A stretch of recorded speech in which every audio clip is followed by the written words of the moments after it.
העולם כולו מחכה למוצרים שלכם. אז תנו לנו במכון הייצור לסייע לכם להצליח ברמה הבינלאומית. מכון הייצור מעניק מדי שנה לאלפי יצואנים ישראלים מגוון שירותים וכלים להצלחה בינלאומית, בעזרת 3 דרכים מרכזיות. המכללה לייצור ושיווק בינלאומי מספקת כלים הכרחיים במגוון הכשרות, בהדרכת אנשי מקצוע מובילים במשק. שירותי מידע וייעוץ, החל מהצעד הראשון ועד לתחילת הפעילות אל מול שווקים ברחבי העולם.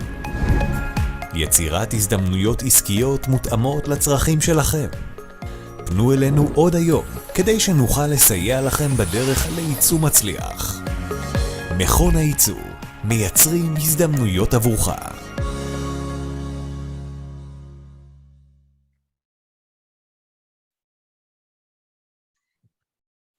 Good afternoon, everybody, and good morning to you, Gary, in the USA. My name is Daphne Sternfeld. I'm the head of the Export and International Marketing College of the Israel Export Institute. And I'm very happy to host today 2 giants, Gary Fowler, who is an award-winning Silicon Valley tech and AI veteran, and will be hosted by Dr. Leon Eisen, an inventor, entrepreneur, and health tech veteran, and also a senator at World Business Angel Invested Forum, who will lead the conversation. And we will hear how Israeli companies and our companies in general can succeed in the US market, especially when we talk about the technological companies. So without further ado, I will allow Dr. Leon Eisen to start the webinar. As you can see, we are recording the webinar, which will be uploaded to our website in the next few days, and you'll be able to watch it again if you like. Leon, the floor is yours. Yes. Thank you, Daphne. Thank you. And thank everybody who joined our webinar today. And today we will learn about how to go global, and specifically how to scale up to United States with legendary entrepreneur from Silicon Valley, Gary Fowler. So good morning, Gary. Good to see you. Good morning, Leon. It's good to see you today. It's a privilege to have you with us today. And let me just put a little bit context at who you are. You are extraordinary. You have an extraordinary history of success in Silicon Valley, and you are an award-winning serial entrepreneur and investor with 70 companies, 2 unicorns, and successful IPO. You were in originally management team of Click Software. By the way, this is Israeli company, which was sold to Salesforce for $1.35 billion. Gary is co-founder of Java AI that was recently acquired by Visual. Currently, Gary is the CEO and president of JSD Venture Studios. By the way, we're very interested to know what is a JSD. And this is one of the leading Silicon Valley business accelerator. He helped more than 100 international companies with innovative products to establish a footprint in the United States. His podcast attracted legendary guests like Guy Kawasaki, like Steve Wozniak, and Kyle Corbett. So let me know if I forgot something. No. But I appreciate the very kind words. I don't deserve it. I'm humbled by it. Thank you, Leon. But we're out there. We want to make a little dent in the universe, as Steve Jobs said, and we want to help these companies to realize their full potential. Yeah, very good. Thank you. So we're here to learn from you what the most important factors and tips we need to know in order to scale up to the United States. Yeah, so there's some hacks. One is that networking connections are extremely important because it's kind of like a small club. And once you're inside that club, I've been doing this for over 35 years in Silicon Valley. Imagine who you know. It's I'll be there on Thursday evening. There's an event for 3 hours on Sand Hill Road. Those kind of events. Sand Hill Road is a place where many of the top investors are located from around the world. But you got to be inside of that network. having the right kind of team. They talk about a lot, the right kind of team that's positive and optimistic and believes in their dreams. You know, the soft side of it, you can have the greatest technologists in the world, but they may not become a unicorn because you've got to have the magic, the sales, marketing, business development magic many times. The other thing is you need to have the right legal structure, Leon. You've got to have the right structure in place that makes sense for that company. The other thing is you need to have persistence and grit, right? You need to believe in those dreams, to believe you can do it. You do have to pivot sometimes, but you know, with Eva, we pivoted 3 times. We started out as a Google-like search for the personal cloud. Didn't work because people didn't remember their passwords. Great idea, by the way. We pivoted to AI, Task Assistant.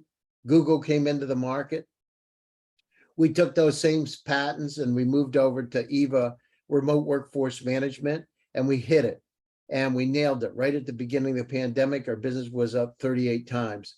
So believing in that dream, staying positive, and you know, it's never easy, but can be a lot of fun.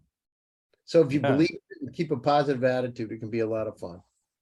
Amazing. I know, like a mentor at Israel Expert Institute, I meet a lot of companies, quite successful companies, who really face some challenges to penetrate into the United States.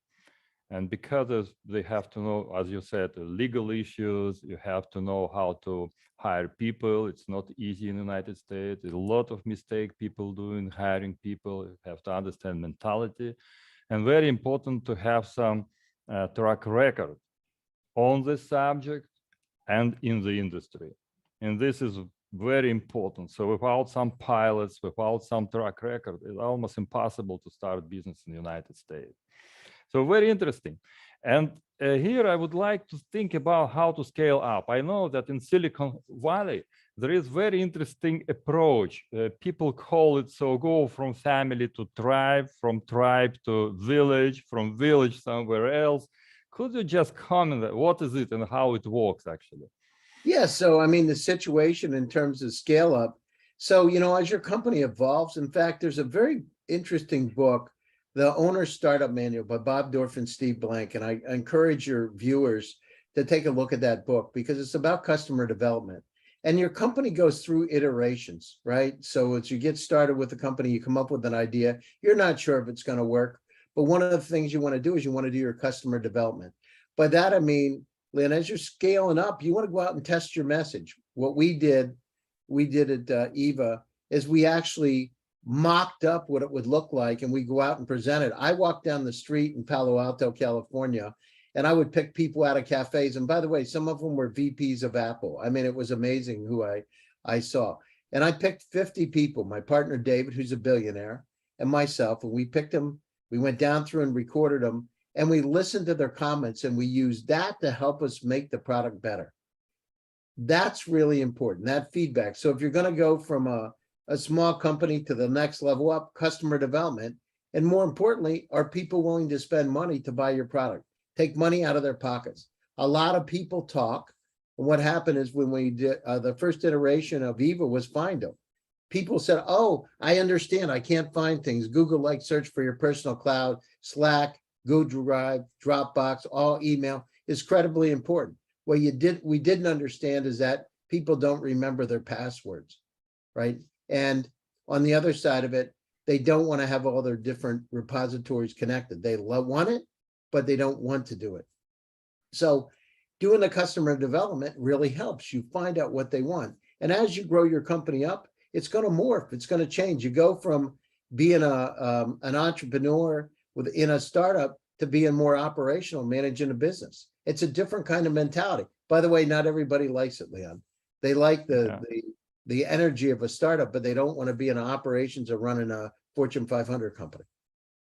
Right, exactly. So at each stage of development, it's very important to understand what kind of people you're going to hire, what kind of development you're going to make, what kind of sales parameters or KPIs you have to apply. Sure. That's very difficult. Yeah, it's very difficult. I mean, and you have sales, to... marketing, business development. You know, the other thing is there's legal. One thing there's a lot of HR rules around hiring people in California, how much you pay them, How do you look at the amount of their work, what their average day can be? You've got to be very careful. Each state is different. All 50 states have different rules, by the way. So Texas is different than Florida. Florida is different than California. And you need to make sure you're complying with those rules. For instance, if somebody leaves your company, there's so much time before you got to get that check to them, their final check. And if you don't do it, you're not in compliance. So make sure that you comply with those rules. And you know, as you're building your company, there's a lot of different types of rules. Taxes need to be filed in a certain manner. If you're a Delaware corporation with an office in California, you've got double responsibility sometimes. You just have to be compliant.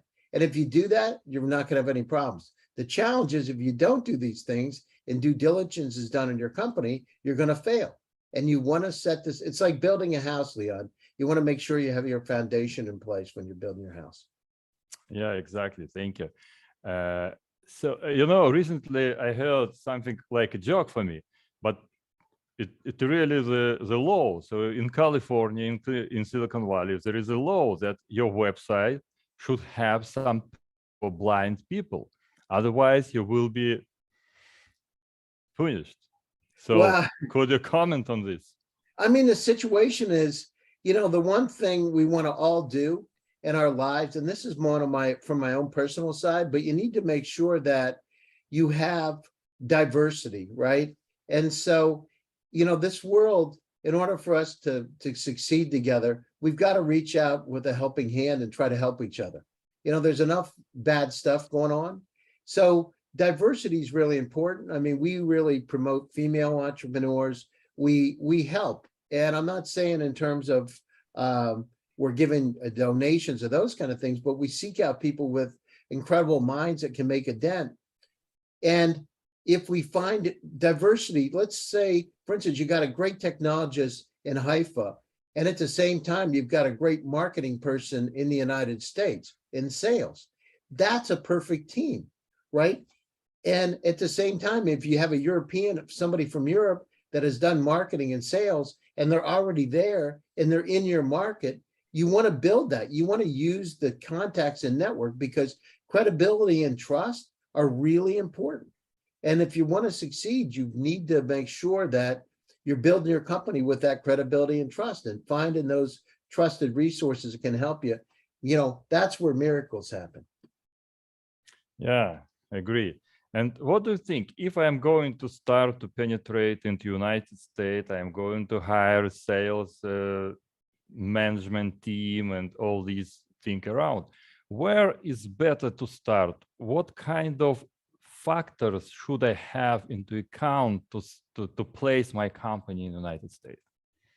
Well, so if you're going to hire the salespeople, sometimes companies, they hire salespeople prematurely because they don't understand the sales process. And the last thing you want to do is hire a salesperson with nothing to sell, because nobody's going to win. They're going to be very unhappy, right? And so my suggestion is, again, go through the customer development yourself, go down through if people are willing to buy it, then hire your salespeople, then go down through and put more money into marketing. But don't prematurely hire those people, because nothing good happens with them. They're going to be frustrated. They're going to be upset.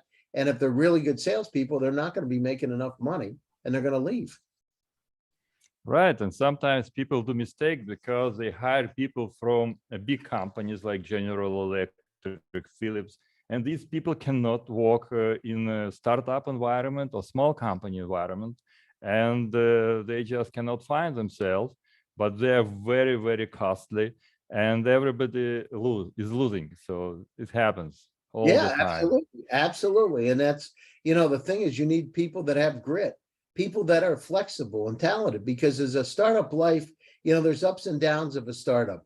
And the situation is, talk about equity. One of the things you want to make sure you do is talk about the equity in a company. Sometimes people are a little, especially in early stage startups, they don't have an employee stock program in place. Make sure you have it, because if people are working really hard for you, make sure you've got that in place for them. So if you do an IPO, that they can take advantage of it, right? There's a lot of multimillionaires have been created from companies that have started, and Click Software, right, was a company that started out of Haifa and came to the US, and look at it, they sold to Salesforce for 1.35 billion.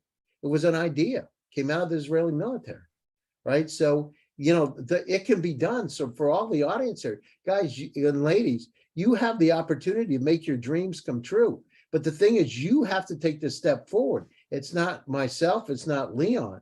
It's you have to make the decision. Is it easy? No. But the thing is, you have to believe in it. And then the other thing is, you need to find people that you can trust that can help you build that company. And if you do that, you win. Yeah, this is very important comment, because what I understood, without advisor, without mentor, it's almost impossible to get to the next level. And even in the low level, in the beginning, if in foundation, I just put some not right cement, or not, I put something wrong in foundation, I will build the wrong company.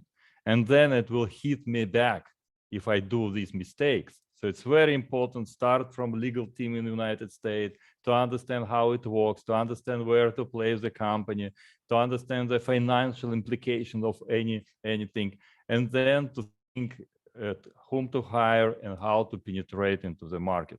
And I prefer to go locally. It's something opposite what we are talking today, but I prefer to go locally in the United States, to choose some local place, maybe some town even, start to build connections there, use it like a pilot for MVP, and then scale up from this place. Yeah, absolutely. I mean, you got to be integrated inside of that environment. The Silicon Valley is like a closed club, really. It's in some ways, people think it's all free and everything's possible. In reality, I mean, look at it. You have the people that have been incredibly successful, the Elon Musks of the world, the founders of LinkedIn, Dorsey, Twitter. I mean, you've got incredible people, but in some sense, it's a club. And once you get inside of that club and start to become friends with a lot of those folks, you hang around Stanford, you go to the events, and you get in, you need one opportunity, one time, one person to help you. I had it happen to me. We started one of the first e-commerce consulting companies, and I did it out in California. I met a guy named Pihong Chen, and Pihong's net worth this was 20 years ago, net worth went up $8 billion over a period of 2 years then. And he's really started, this is before e-commerce was prevalent. They said Amazon's just for books. He started one of the first e-commerce software companies, and we started one of the first e-commerce consulting companies, right? Anyhow, I became friends with them, where I raised $6 million, and the rest is history. Look what happened. Amazon's not just for books. So the thing is, you need to find people that are already connected. He already had $100 million exit. And then he was on the original team, original investor in Siebel, Ufida, Sina in China, etc. But you need to find people like that. Mentors, you're right. Mentors and advisors are critically important, because they're kind of like GPS systems. Leon, they kind of guide you. When you're driving, they tell you where you need to go and what you need to do. And it just helps you get there faster, helps you do it in a better way, and really helps you build that company.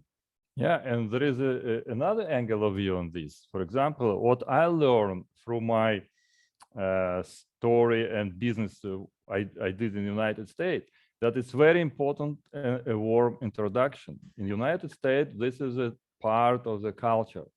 And so if you have advisor, mentor, who can at the same time introduce you to people, this is the exactly archetype of advisor you're going to hire and to work with. Yeah, exactly. I mean, it's like that all over the world, right? You have a warm introduction. It's trust. It goes back to the trust factor. You have people that trust you and work with you. I know we're in 51 countries today around the world. And I know when we went down to Africa, Kenya, Ghana, Zambia, South Africa, Nigeria, having those warm introductions has dramatically helped us out. And, and the other thing is, it's good to have friends, Leon, because it's good to have people you can count on and you can work with. And so having friends out there, there's one thing about business, but also having people you can talk to, share ideas, and help each other. Yeah, Yeah, I agree. It's amazing. So I'd like to touch another issue. What's the main key takeaways you can share with us from crisis situations that you went through in your entrepreneurial life, and what you think, what kind of advice you can give us about the current economical crisis and current behavior of venture capital and customers? Yeah, sure. So, I mean, the situation is, listen, it's never as bad as people say it is, and it's never as good as people say it is. So that's door number one. So just, you have to remember that. And the other thing is, there's always opportunities. So people say, well, the valuations have gone down. People aren't investing like they were. But listen, family offices are. So if you talk to family offices, think about it. You get people like some of the wealthiest families in the world have $2 trillion, right? You look at Rothschilds, Rockefellers, DuPonts. I mean, these families are incredibly wealthy. So, and many times they're limited partners in most of the venture funds. That's the other thing. So my suggestion is you got to look at it differently, and you got to get your message out. You got to write. One of the things for all the startups out there, you got to create content online. So get publications out there, write articles once a month, go out there and do the networking connections, do the pitch competitions all over the world. It's really important. You need that visibility, especially think about this. I remember 8 years ago, Leon, I was one of the early Zoom users, and I remember getting a link for Zoom, and I looked at it, I said, this is going to change everything, everything. Here we are, 400 million daily active users later on Zoom, and Eric, last time I checked, was worth about $20 billion. So think about it. This was a little tiny company, and I early on I had started to use it. Now he's worth $20 billion. So there's ups and downs and ins and outs on the entrepreneurial journey. Your thing is to stay positive. And I'm not saying, sugarcoat everything, but stay positive, because guess what? Where there's a valley, there's also a peak. You got to look for it. And, not everybody's cut out to lead a startup. That's for sure. Not everybody. But the thing is, if you build a team with a lot of positive energy around you, you feed off of it for one another. You help each other. And it's important to do that. And as you go down through this journey, like I said, look for the right sales folks, the right marketing folks, the accountants, the financial part's really important. You need to make sure your books, get a bookkeeper, make sure your books are in order, make sure that the accountant's doing all the filings at the right time. So, and you need people that have, if you don't understand it, find people that do have that information to help you. That'll help you. And if your company starts to really grow, during the due diligence, it's going to come up. They're going to want to see documents like in StoryTop employee stock purchase programs. And if you don't have it, they're going to ask why, because you want those people to stay on long term. So put it in place. The other thing is marketing. Like I said, you can have the best. It's like having a Ferrari in your garage, Leon. If you got the Ferrari in the garage and nobody knows about it but you, it's your Ferrari. If you take it out and drive it down the street and people see it, okay, all of a sudden you have a great Ferrari, Leon. But the most important thing is the third step is, can I win Formula One?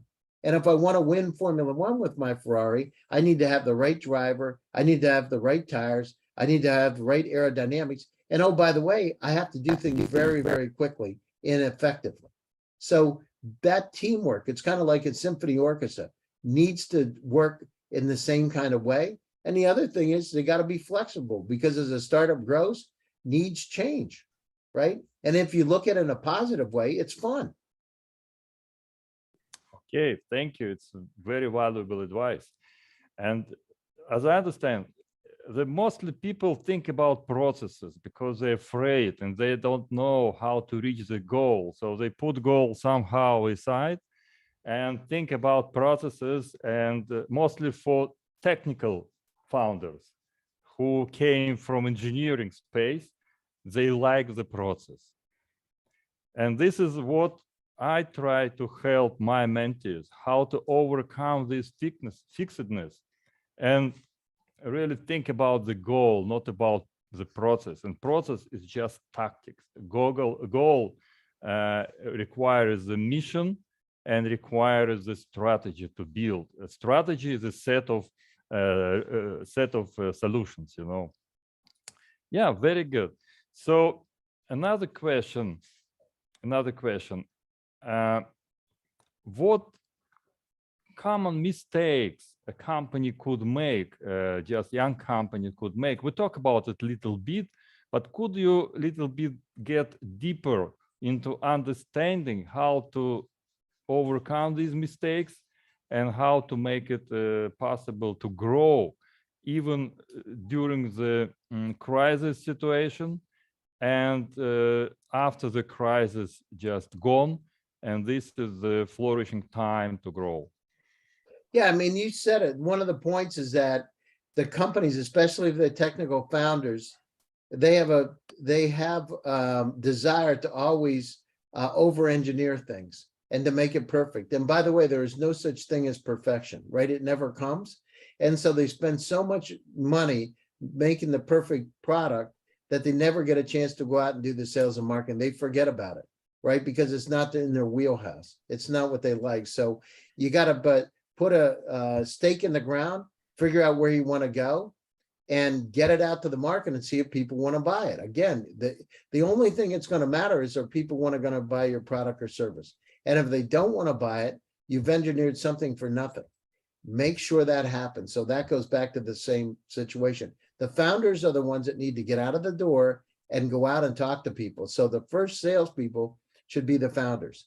And the feedback, the customer discovery, the customer validation is really important, because you may like what you have. The problem is what happens is founders start to, it's almost like they're so good at making each other feel good, they never think about the customers. They believe their product's the best product in the world, but in reality, they didn't develop it for customers. And I had it happen one time, just FYI, my entrepreneurial journey, my third startup, I thought I knew everything more than anybody else because I had made a lot of money and had a lot of fun. I was about 26 years old. So I decided I knew better and this is the way it was going to be. And so I created a product. I put about $1 million into this product and I didn't listen to my customers. And so once it was done, in order to redo the product, I had to tear it, basically sit on it for 3 years. And it took me 3 years to finally get the ship back in line so I could sell the product. The point is, listen to your customers, because the customers are going to dictate what kind of journey you have. Sometimes, people there are rare Steve Jobs, rare situations where somebody has an idea because they're so connected. They understand what people want and need, but rarely does that happen. Very, very rarely. So the problem is most people think they are, right? They think they're the Steve Jobs and they know better than the customer. Go to your customers, do the discovery, make sure they want to grab it out of your hands and pay money for it. If you do that, the probability of success dramatically goes up.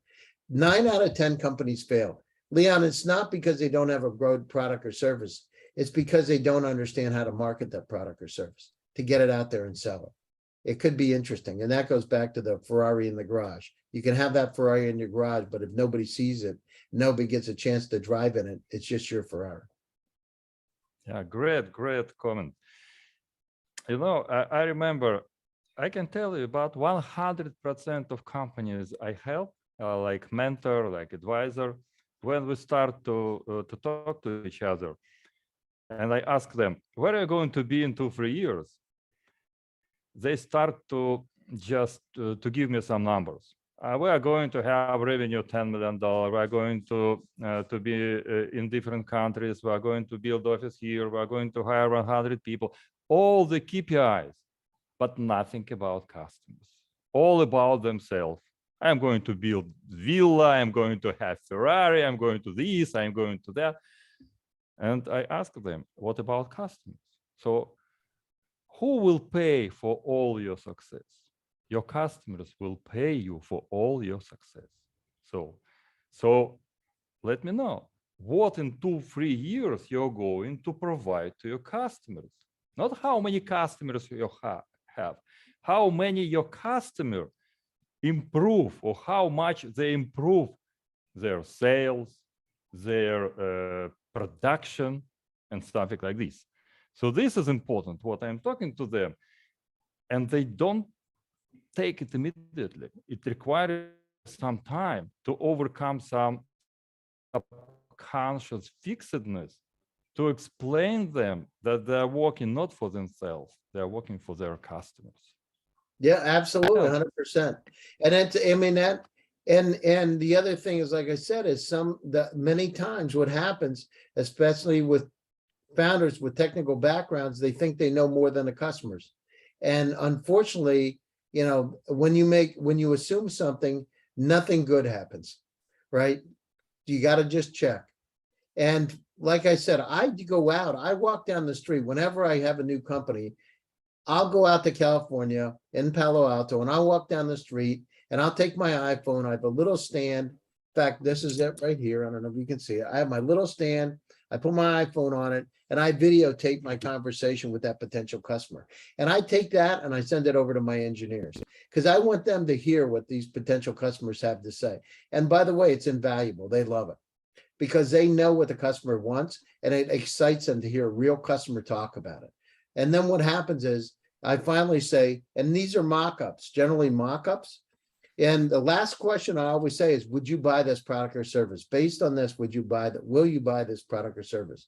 I want to hear what they have to say. And when I get to a point where over half of them start to say yes, I know I'm getting closer. Oh, thank you. So let's talk about your company. What do we need to know about JSD Venture Studios and how your venture studios could support, help Israeli startups, Israeli entrepreneurs to penetrate into the United States? Absolutely. So by the way, the company is GSD. It stands for Get Shit Done because it's not about the profit, it's about the action. Very good, very good. And we got that, you know, Mark Zuckerberg, he had on butcher block paper behind his desk that says, get shit done. And that's what it's all about because it's about moving forward. So what we do is we look at it. It's not about, I think the old models and acceleration are flawed. This thing about, you know, seeing how much, 9 out of 10 companies fail. I don't believe it should ever happen like that. The situation is they don't have the contacts. They don't have the sales marketing we talked about. They haven't set their company up right. So my thing is, let's take more of a SEAL Team 6 approach to it. Instead of using a shotgun, let's use a laser beam. Let's go down through. You need to have a contact. Last week, I was with one of the companies and one of our portfolio companies, and he was talking about WhatsApp. He said, it'd be great to have a relationship with WhatsApp and just in passing. And I said, well, how much would it help the company? He said, tremendously help the company. So I called up one of my friends from Meta, who happens to be, in the Messenger group, who put us in touch with the WhatsApp folks at Facebook, right, at Meta. One call can make a difference. So having those contacts and connections, what we do is we bring it all together. I'd say it's a 360-degree approach. We go through your sales. We take it apart. We look at it. And let's not make it like, I've had companies make it sound like it's a research report. They put their PowerPoint presentation and it looks like you're reading a journal on multiple slides. Let's make it enchanting, as my friend Guy Kawasaki says, and exciting so people want to grab it and pull it out. Let's not make it boring. Let's make it entertaining because, oh, by the way, part of what you do as an executive is to entertain. You're an actor, right? Bring it out and excite them like Steve Jobs did. So what we do is we help put them in a 15-week process. It's a little bit different than anybody else on the market because it's not an accelerator in a traditional sense. It's a hyper accelerator. By that, I mean, it's companies generally have some traction. We have companies from 0 to $150 million worth of revenue come in. A third of the companies are serial entrepreneurs. They represent 51 countries around the world. So they're from Africa, Indonesia, Malaysia, Vietnam, all over Europe, all over the US, even Silicon Valley, by the way. So find those companies. Let's say they're an AI company. AI, we're in 3 areas primarily: AI, machine learning, deep learning, quantum computing, metaverse, Web3. Now, we look at AI as a horizontal, not a vertical. It's a little bit different kind of model. So the same optimization algorithms you could use for supply chain could be used in some type of medical application. So we're looking for those companies. We curate them. not in a classroom setting in a traditional sense where it's like an MBA, but no, we're right there working with you. We want to go through the deck with you directly. We're going to give you pointers and advice. The mentors and advisors are high net worth individuals, are family offices, are VC funds, are private equity, are from corporations. They're telling you what they want to be able to invest. So, you know, it's normally you're on two sides of the relationship. You got your investors on one side and the company on the other. My thing is bring them in. A lot of these people that are our mentors and advisors happen to be personal friends. They're looking for deal flow. This is like keep it simple, stupid, the KISS principle, right?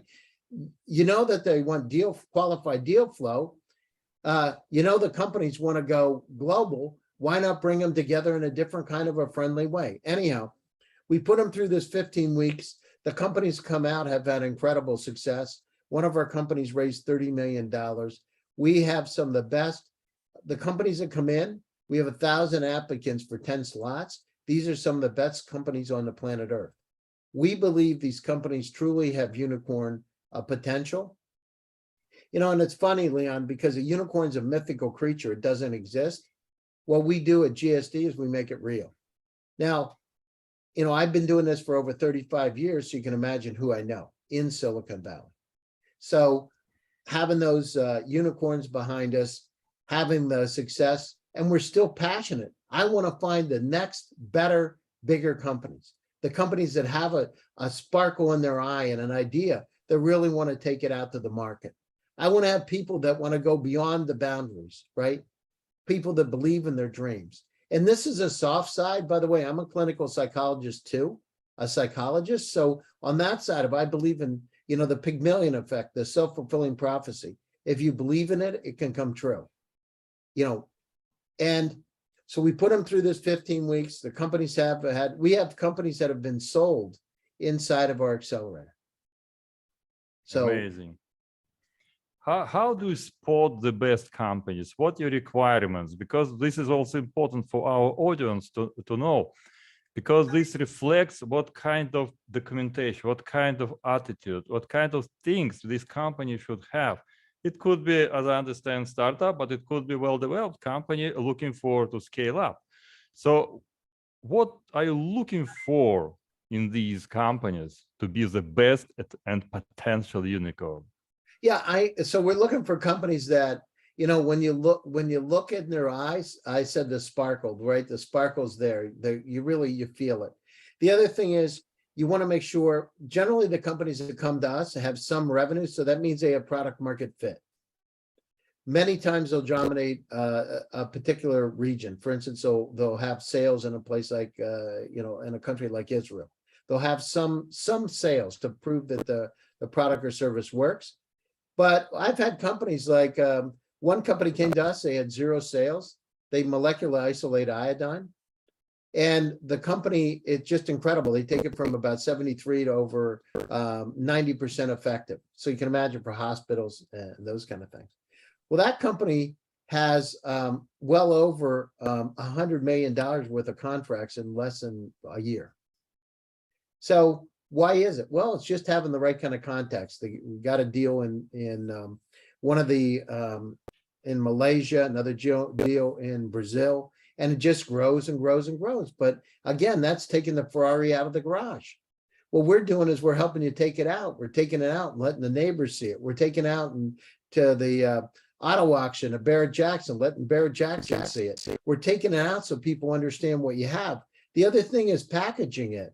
And you know, the visibility, it's important. You can have that product, like I said, and nobody knows where it is or what it is, and it's still yours. Let's go out, let's write about it, let's talk about it. We have a couple of shows that we do. GST presents Silicon Valley AI and Tech. Like I said, people like people like Guy Kawasaki, actresses from Hollywood, lead authors of Nobel. Come on. Well, you need visibility. We use that as a platform. But the thing is, the Germans have a phrase, Gestalt, the sum of the parts equal the whole. All these pieces, Leon, have to work together like a symphony orchestra to create the unicorn.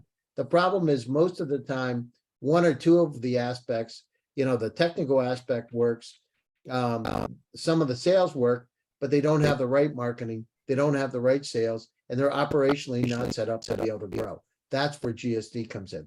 Our thing is, from our perspective, is to find the best potential companies in the world and to turn them into unicorns. Yeah, very good. So in physics, we call it coherency. So to build coherent company, and if it's coherent, it's focused, and it could go through any obstacle without any problems. So yeah, Absolutely. it's very important, very important. And what about Israeli company? Do you have any Israeli company you are working with today? So we've worked with Israeli companies before. We have 121 in our portfolio. It's we're in our 11th cohort today. And you know, I've been connected with Israel with Israeli companies since Click Software days in 1998. So just FYI. So, you know, the one thing, Israelis are really modest a lot of times about the technology, and they have incredible, just incredible technology. And we want to find more of them. We want to find them to help them. By the way, we're in Africa, we're in Europe. So not only can we help in the US, but we have contacts all over the world. We're in 51 countries today. So if that company wants to go to India, et cetera, we have contacts and ambassadors, companies there that have had incredible growth and success. Yeah, so if a company has some experience in Europe or Africa or Asia, it is not so much important to penetrate into United States. It's not a real track record from understanding from United States view. But if you have a success in the United States, you can go back to Africa, to Asia, and it will be taken into account. That's a good point. We look at Silicon Valley as a port to the rest of the world. Silicon Valley is a port. So, you know, the one thing is you can go from there to anywhere. And that's what the key is. Why is that? Because people say Silicon Valley, they talk about, well, it's not what it was, but guess what? Stanford University is there. And some of the most brilliant folks in the world have gone to Stanford University associated with it. So it's a port. And you're right. You can go to Africa, you can go from Indonesia, you can go to Europe, you can go to Latin America. There's 670 million people just in Latin America, 1.4 billion people in Africa in 54 countries. I mean, there's a lot of opportunity out there. Think about it. So we use it. We're in Palo Alto base. We use Silicon Valley as the port. You're right. But at the same time, you know, you want to have those contacts. So if you want to go to Nigeria or Zambia, or you want to go to the UK, having the contacts really helps out. It's one more of those friendly connections. It's one more time to be able to help you. I can't tell you how many times, Leon, one phone call has changed my life, right? Because of a warm introduction, as you said. Gary, it happens all the time. And usually we, like entrepreneurs, we use the practice of visualization of success. And what's interesting, immediately in the morning, suddenly you have some phone call, you have some introductions that change your life, that change direction what you're doing. I remember once I was thinking, and I was invited to the board of African Leadership Council. And the next day I said, okay, I'm interested, but I don't have experience. The next day I met at some conference, in some meeting, one man who spent a lot of time working in Africa, and he told me a lot of stories around it just suddenly. So word brought me this guy to explain me what happens. So it's interesting. Now, not I'm looking for something. Word come to me with offering. Now we offer you and your time to use it. If you will succeed, okay, but we will give you everything. Word is abundant with everything what you want. Just take it and use it. That's right. You will it into existence, you know. You know, the one thing about it is, you know, if you paint your dreams, they come true. You put it up. I know a lot of times I'll talk about my dreams. I'll put them up and I'll actually visualize and focus on it. And what happens? I can tell you time and time again, it's happened to me. You know, you say, well, I'd like to meet this person. All of a sudden, somebody does an introduction to that exact person that you need to help you with your startup. And it changes things. And the other thing is persistence, right? Putting yourself willing into existence, but you happen to go to the same event that somebody goes to, the probability of seeing them and to be able to contact them goes up. So put yourself into those situations where you want to be. Yeah, you have to move all the time. It was Absolutely. a good movie, so Day Zero with Brad Pitt. And he was asked, why you are still alive? Because I am moving. I'm all the time moving. Well, that's it. Well, you know, on the other side, life gets boring if you're not moving. Yeah, right. Okay, maybe we can move to another part of our conversation. Some maybe audience has some questions. Please ask question to Gary. It's a very good opportunity to start to build relationship with Gary, and I definitely will send him all names and people who are interested working with him and interested in his advice and maybe help.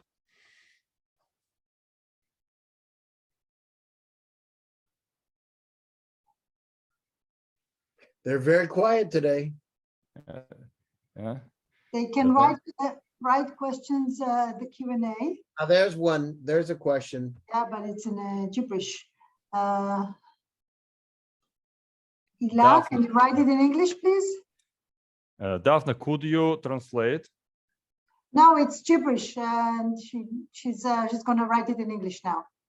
Ah, okay, good. Or you can lift your hand, and I can give an opportunity to speak to someone who wants to ask a question.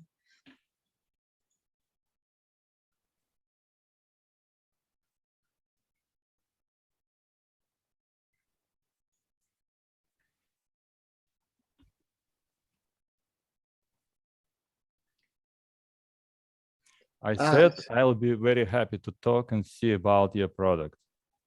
Yeah, sounds great. There's a question from Omer Dvir. Hello, and thank you for your time. Do you have experience with companies that provide services? Absolutely. You know, I started one of the first e-commerce consulting companies myself back in the late 90s, and I built offshore outsourcing companies, you know, all kinds of different services companies. Out of our portfolio today, there's probably 20% of them are services companies. Okay, more questions, guys? Any advice about going on Amazon, he asks? Well, I don't. Versus on local.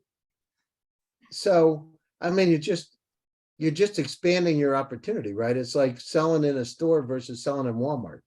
So, I mean, the situation, if you have a local store and there's one store versus having the opportunity to take it across markets. So, I mean, you're just dramatically increasing the market opportunity for yourself. Thank you. Itamar asks, how do you recommend engaging with local partners in the US, system integrators, etc.? Well, so first of all, you got to figure out what kind of partner you want. For instance, I'll give you a direct idea. So let's say you wanted to deal with PwC. If you're dealing with robotic process automation, there's a person that's one of the top persons in that group, Mike Engel. You want to go directly to the person that can have an impact. The problem is most of the time people just start dealing with the integrators and not going to the person or persons that can actually help them. They waste too much time. You got to figure out who the exact contact is. What integrator do they want to go to? How big is the integrator? Do they want a mid-tier? They want a large systems integrator, right?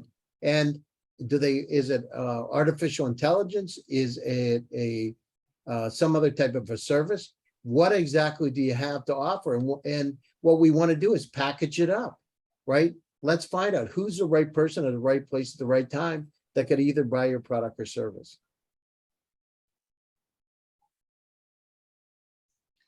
Ila is asking again, it's in order to get in local places, you must have someone local, right? You can't do it from Israel only. And she's referring to like Walmart's. I mean, the situation is what you want to do is you want to find out who the person, you got to, again, going back, here's what I would do. I would find out if on your side, which merchandiser is responsible for your product in Walmart? I would call Bentonville, Arkansas, and I would ask if it was our standpoint at GSD, the former chief operating officer of Walmart's on our board, right? I would just ask him. I mean, it would be simple. But from your standpoint, what I would do is find out who the merchandiser is that's responsible for your product and set up a time to talk to them. And most of the time they'll do it. You're welcome. I would add, you have to build the archetype of the champion you're looking for there. This is most important, not to go to everybody and talk to them, because usually you spend time and you lose because it's very difficult to find. I remember I spent 3 years just to find appropriate people in Philips to talk to. I didn't know about all these tricks, how to build archetype and how to do it. Now I know it, and it takes a couple of months to reach out to anybody I'm looking for. I mean, the other thing is, just remember this, the rule, simple rule that'll help all of you is always call high, because if you get the CEO of the company and you develop a relationship with him or her, and you ask them who's the person to go to, the probability of that person not responding is very low, because they're going to work with you. And I've done that many, many, many times. Always call high. The problem is if you call low and then you try to go higher, it's called the green stick effect. They'll stop you. So go to the highest level and let them call down. I know it takes a bit more time, but it works. And oh, by the way, that CEO of that company probably has relationship with similar companies and can help you if you develop a relationship with them. Nurture relationships. Figure out what you can do to help them. The other thing is, when you're doing your presentation to them, show them what the ROI is. Make it so that they understand financially what kind of impact you can have in their business, and paint a picture. Remember, paint pictures with words. Very good tip. Do you recommend to give a sample? Well, first of all, if you get to the right person, and absolutely. I mean, if you have the right person there and you feel that your sample's at the right level, sure. Right? It's part of the sales process. I mean, you're going out, it's like doing a pilot. You're testing it to get this is part of customer discovery. Figure out what they think and use it as research.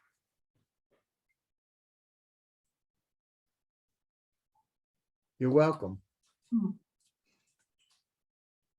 Any more questions from the audience? We'll be happy to take a few more questions. I want to say some things. I mean, there's a great opportunity in Israel, some of the greatest minds in the world. But, I know there's a lot of people that are conservative and they have incredible ideas. What you want to do is amplify it and take it out to the rest of the world. Look at the companies that have been incredibly successful from Israel. They've done amazing things, but you each have those opportunities to do it if you believe in your dreams and you push yourself forward. Be happy to talk to each and every one of you about it. So you can set up some time with Leon, or Jane can help out. I'm happy to talk to you. Sure. I mean, the samples, again, use it as your customer discovery. Get the feedback. Just ask them when you do the sample, can I send you something to see what you think about it? And then set up a follow-up call and get their opinion, take notes.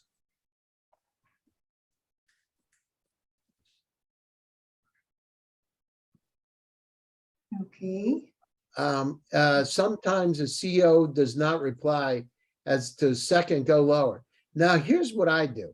In those kind of situations, I actually have had a lot of luck. But what I do is I develop a relationship with their gatekeeper, the person that's their assistant, right?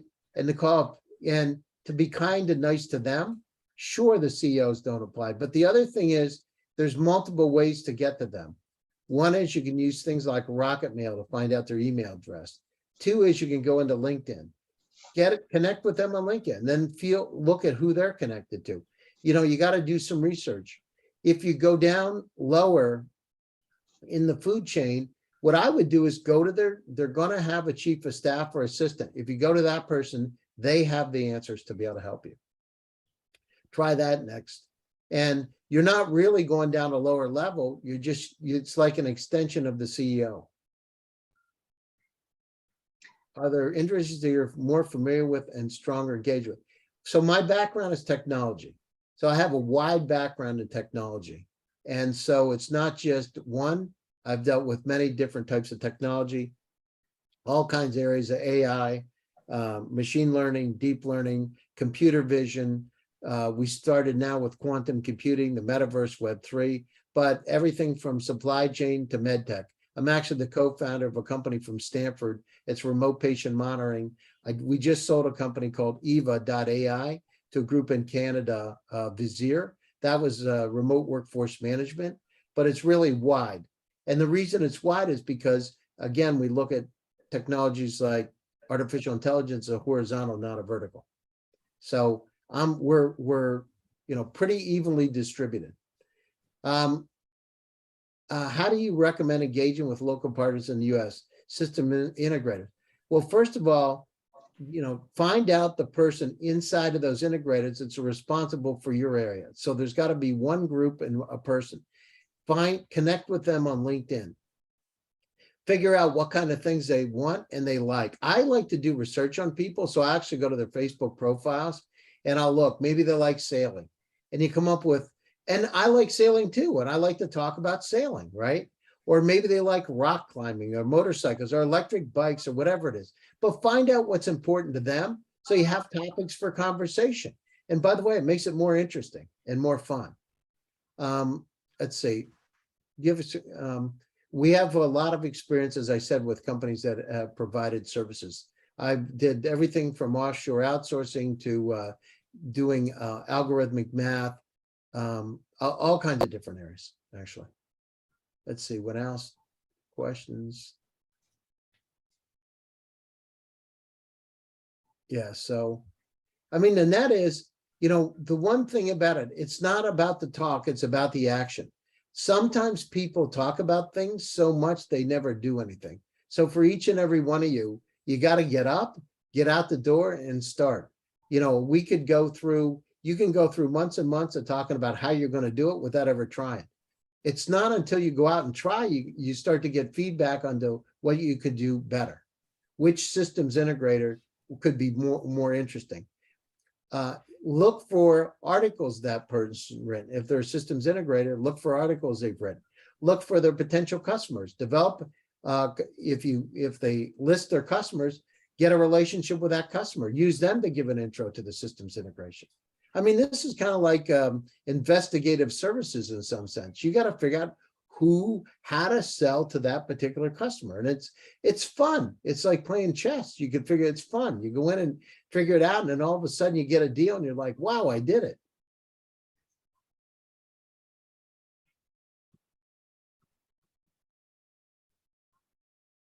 Let's see.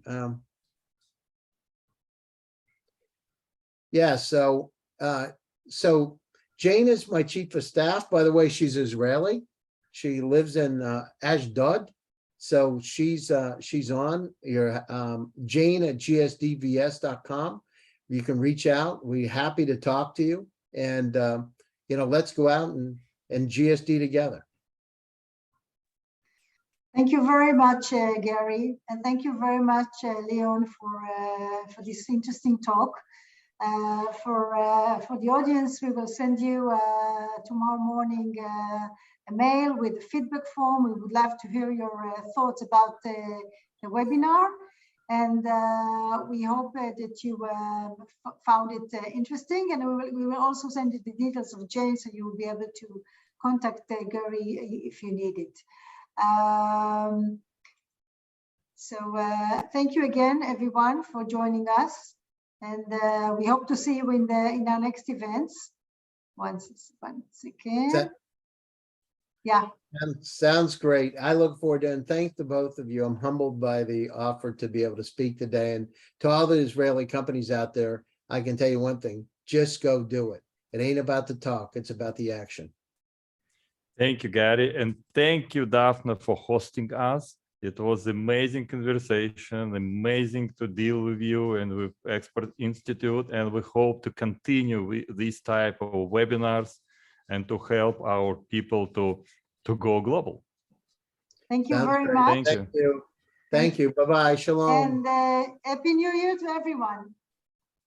Happy New Year. See you Shana all in Tova. our next events. Shana Tova. Bye-bye. Thank you. Shana Tova. Bye. Bye-bye.